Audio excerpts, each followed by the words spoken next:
بسم اللہ الرحمن الرحیم بسم اللہ الرحمن الرحیم نحمده ونصلی علی رسولہ الکریم اما بعد بسم اللہ الرحمن الرحیم اللہم صلی علی سیدنا محمد وعلی آلہ وسلم۔ سبق کی ابتدا کرتے ہیں۔ حدیث مبارک ہے ان من القول عیالا۔ مشکل الفاظ کے معنی عیالا وہ لوگ جن کا نان و نفقہ واجب ہو۔ آل یعیل بمعنی محتاج ہونا۔ حدیث مبارک کا ترجمہ بے شک بعض قول بوجھ ہوتا ہے۔ حدیث مبارک کی تشریح۔ حدیث مبارک کا مطلب یہ ہوا ہے کہ جب آدمی اپنے زبان سے جان بوجھ کر جھوٹ بولے تو اب اس جھوٹ کا وبال اسی کو پہنچے گا۔ اسی طرح اردو کا ایک محاورہ ہے پہلے تولو پھر بولو۔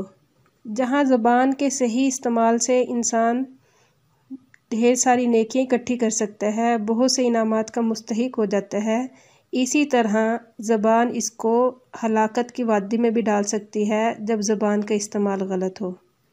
اس لیے زبان کا استعمال شریعت کے مطابق ہونا چاہیے۔ اس لیے شریعت نے بھی زبان کی حفاظت کرنے کا بار بار حکم دیا ہے۔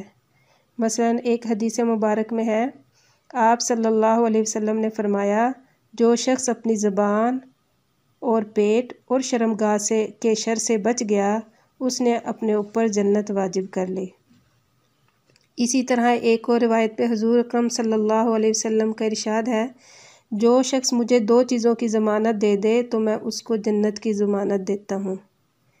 ایک اس چیز کی ضمانت جو اس کے دونوں جبڑوں کے درمیان ہے یعنی زبان، دوسری جو اس کی دونوں رانوں کے درمیان ہے یعنی شرمگاہ۔ حدیث مبارک کی ترکیب ان حروف مشبہ بالفعل من حرف جار قولی مجرور، جار مجرور مل کر متعلق ہوئے محذوف فعل کے، محذوف فعل اپنے متعلق سے مل کر خبر مقدم، عیالاً اسم مؤخر، ان اپنے اسم اور خبر سے مل کر جملہ اسمیہ خبریہ ہوا۔ حدیث مبارک ہے ان یسیر الرجاء شرک۔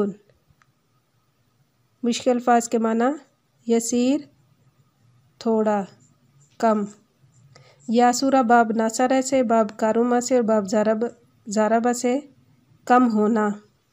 الریا دکھاوا کرنا، شرک بمعنی شریک حصہ۔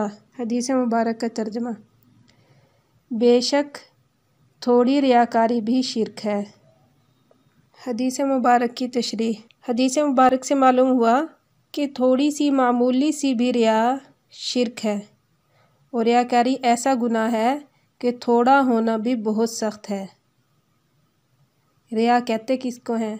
ریا کی تعریف یہ ہے کہ اپنی عبادت اور نیکی کی وجہ سے لوگوں کی نظر میں اپنی منزلت اور مرتبے کو پیدا کرنا۔ ایک دوسری روایت میں اس کی مذمت اس طرح بیان کی گئی ہے کہ قیامت کے دن صاحب شرک سے کہا جائے گا کہ جس کے لیے تو نے عمل کیا تھا آج اسی سے بدلہ لے لے۔ حضرت علی رضی اللہ تعالیٰ عنہ فرماتے ہیں کہ ریا کی 3 علامتیں ہیں۔ پہلا یہ کہ جب اکیلا ہو تو سست ہو اور جب مجمع میں ہو تو چست ہو۔ دوسرا یہ کہ جب اس کی تعریف کی جائے تو عمل زیادہ کرے۔ تیسرا یہ کہ جب اس کی مذمت کی جائے تو عمل میں کمی کر دے۔ تو آدمی ریا کے خوف سے اپنی عبادت کو نہ چھوڑے بلکہ عمل کرتا رہے اور نیت کی اصلاح کرتا رہے۔ پہلے عبادت کی عادت ہوتی ہے پھر عادت سے عبادت بن جاتی ہے۔ ریا کی اصلاح کے کچھ طریقے ہیں۔ پہلا یہ کہ ڈرتا رہے کہ یہ عمل قبول ہو رہا ہے یا نہیں۔ دوسرا یہ کہ ہر عمل کو اللہ کی توفیق سمجھے، اس سے ریا ختم ہوگا اور شکر کی صفت پیدا ہوگی۔ تیسرا یہ کہ اللہ تعالیٰ کی نعمتوں پر خوب دھیان رکھے۔ چوتھا یہ کہ اپنے گزشتہ گناہوں پر نظر رکھے۔ حدیث مبارک کی ترکیب ان حروف مشبہ بالفعل یسیر مضاف، الریا مضاف الیہ، مضاف الیہ مل کر ان کا اسم، شرکن انا کی خبر، انا اپنے اسم اور خبر سے مل کر جملہ اسمیہ خبریہ ہوا۔ حدیث مبارک ہے ان السعید لمن جنب الفتن، مشکل الفاظ کا معنی جنبا دور کیا گیا۔ حدیث مبارک کا ترجمہ ہے بے شک نیک بخت وہ شخص ہے جو آزمائشوں سے دور رکھا گیا ہے۔ حدیث مبارک کی تشریح، فتنوں سے مراد آفات اور وہ چیزیں جو انسان کے ذہن، دل، جسم کو تکلیف و رنج میں مبتلا کرتی ہیں۔ بعض علماء نے فرمایا کہ الفتن سے مراد فاسد گمراہ کن نظریات، نفسانی شہوت اور خواہشات ہیں۔ جو ان چیزوں سے محفوظ کر دیا گیا وہ خوش بخت ہوگا۔ فتنے تو اس پر بھی آئیں گے مگر وہ ان فتنوں کے زمانوں میں بھی دین اور صبر کا دامن نہیں چھوڑے گا۔ یہ مطلب ہے کہ وہ فتنے سے دور رہا ہوگا۔